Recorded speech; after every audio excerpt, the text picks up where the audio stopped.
suspected, the Sony Animated Spider-Man movie will indeed star Miles Morales. And my first reaction was, it's better than nothing, and I'm glad he's not being totally benched, considering how much they've taken from the character and given to Peter Parker in Spider-Man Homecoming. And actually, I think by the time we finish this video, you'll feel really good about this, as I do, after I finished my notes for this video. So first things first, the movie is still coming out December 21st, 2018, which means Sony ain't blinking. What would they move from?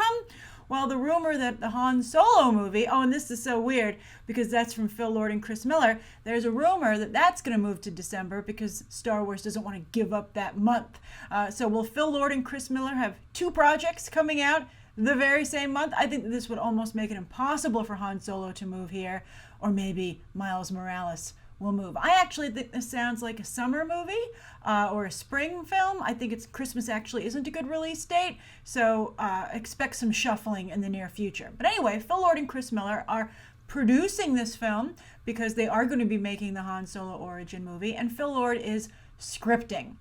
With, I'm sure, a lot of consultation with Brian Michael Bendis, who created the character, in my opinion, quite brilliantly. If you haven't read any Miles Morales comics, go read them, and you'll understand why people like myself advocate so strongly for the character. But anyway, taking over for the directing will be Bob Pereschetti, who was a writer on The Little Prince, a movie ignored by all, so I don't know why they would hire him, and Peter Ramsey, who directed or co-directed Rise of the Guardians, another movie that was ignored by everybody. I'm not too keen on who they've picked to direct, but I trust Phil Lord and Chris Miller quite a bit, so hopefully everything will turn out great. But what I would really love to see here is an animated movie that adults want to go and see, which would mean some adult themes, and Pixar and Disney have certainly gone there, so it can be done, particularly Pixar, but also amazing action sequences. I'm talking Legend of Korra action sequences in animation, and showing people that animation can compete with the best comic book movies, which in some ways are also animated considering the use of CGI stunt doubles these days. But anyway, with Miles Morales, one might wonder, what is left for the character after they took so much? You would think, Ganke is going to be, looks like he's going to be well, they've renamed him, but he's basically going to be in the Spider-Man Homecoming movie, as is a charter/boarding school. Well, I think they just go on a school trip, but still, this idea of taking someone from a disadvantaged neighborhood and their brilliance, putting them in a school and having to work with that, Peter Parker's always been in school, but, they really played up that this was a special opportunity for Miles education-wise, and they seem to have given that to Peter Parker. But it looks like Miles will have his own Asian American friend, so I don't know how they can do this. It seems weird to me. But anyway, many of you sent this to me, and I didn't believe that it was true because of the Spider-Man Homecoming trailer, but I guess it is. They're going to have, apparently Spider-Man now always has an Asian American sidekick friend. And Miles will have his very own because the casting call calls for someone between the ages of 13 and 16 to play an Asian American teenager who is different, quote unquote, different than the kids from, the Leeds neighborhood. They had code names for them, but so basically Miles's neighborhood, but tries to be a good friend. And then also they called for someone of the age of 13 to 15 to voice Miles, who will be Miles. And they did call for someone who was of mixed ethnicity, African American and Puerto Rican, which is just like the comics. And that's a pretty big deal that the two lead characters will be a black Puerto Rican teenager and an Asian American teenager. And that's also exciting, in addition to having an action movie that adults, animated action movie that adults will see. And Home from DreamWorks Animation did pretty well at the box office. So there's a precedent that's been set. People have gone. So I think that's very encouraging, and I'm sure helps Sony to make this decision. Now, also in the Ultimate Spider-Man series that's coming up, some people have pointed out that Spider-Gwen is appearing there. She comes from an alternate universe where Gwen Stacy didn't die, Peter Parker did, and she became the Spider-Person. Great costume design, and has therefore won over a lot of fans. She has her own ongoing comic at this moment, and they've even created a Gwen Pool, a Gwen Stacy or a Spider-Gwen version of Deadpool, I don't like Spider-Gwen that much. I don't know where all the love comes from, but I guess these sell or they wouldn't make them.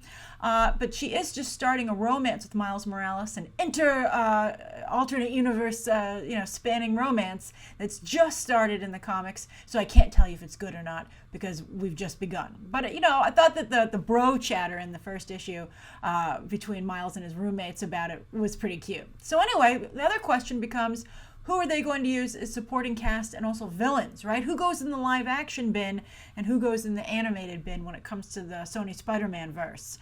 And also, will they take any Marvel characters because they have that Marvel deal now, so they can borrow a couple of characters, but not mutants. For instance, one of their roommates right now in the comic books is Goldballs, but he's a mutant, although Fox would just kind of be being bitter and mean to hold on to Goldballs, right? So anyway, we'll see who ends up going animated and whether or not that's good or bad. We want people to be excited when their characters go animated, not, dang it, that's the lesser of the properties. I would love it if, the Prowler is supposed to be in Spider-Man Homecoming, but I would love, and I wonder, if, they do have characters that could be, that I've felt would play Miles and his relatives, his family in the upcoming Spider-Man Homecoming movie. Will they do a cool world? Where they go animated? Who knows? I don't know how this will be, tied into the Peter Parker Spider-Man universe, if at all. But I really liked the Prowler storyline. The origin story of Miles Morales, the first couple of issues are just absolutely brilliant because they deal with the pitfalls and the temptations of living in certain communities, particularly urban communities, and the fact that Miles Morales' father is a good guy trying to live a clean life with a shady background. We'll talk about that in just a moment. And his uncle is a criminal, and that's how Miles actually accidentally gets his powers. So the question is, both people are pulling at him, and his father, though, unwittingly, because Miles finds out that his father hates superheroes, which was also very interesting. And then even further down the line, it was revealed that Miles Morales' father was an agent of S.H.I.E.L.D., and that's also very interesting because I love my side characters and my Jim Gordons and stuff like that. So I love having another agent of S.H.I.E.L.D. be well defined, and they're doing some interesting stuff with that right now, actually, in the comics.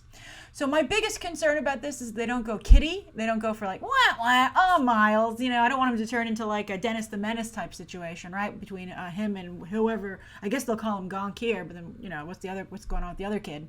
And I wanted to have amazing action sequences and also to really deal with a lot of the social commentary that was in the comic when Miles Morales was introduced. I think that would just absolutely be fantastic. That would be very exciting. And also, again, of course, to have this kind of diversity. I know it's in an animated movie, but we'll see what that animated movie looks like. But I'm feeling good about this. The only thing that sticks in my craw is that they took so much and gave it to Spider-Man, put it in Spider-Man Homecoming. They divided it, and it's going to create it's classic Fox, it's classic Sony. Marvel doesn't usually do stuff like this, so it's unfortunate. But I think it's always going to be just a little nagging thing to some people. But we'll see. If Miles Morales can be successfully launched to the mainstream, who cares? It'll just be fantastic. So write your thoughts down below. You can check out some other videos right now.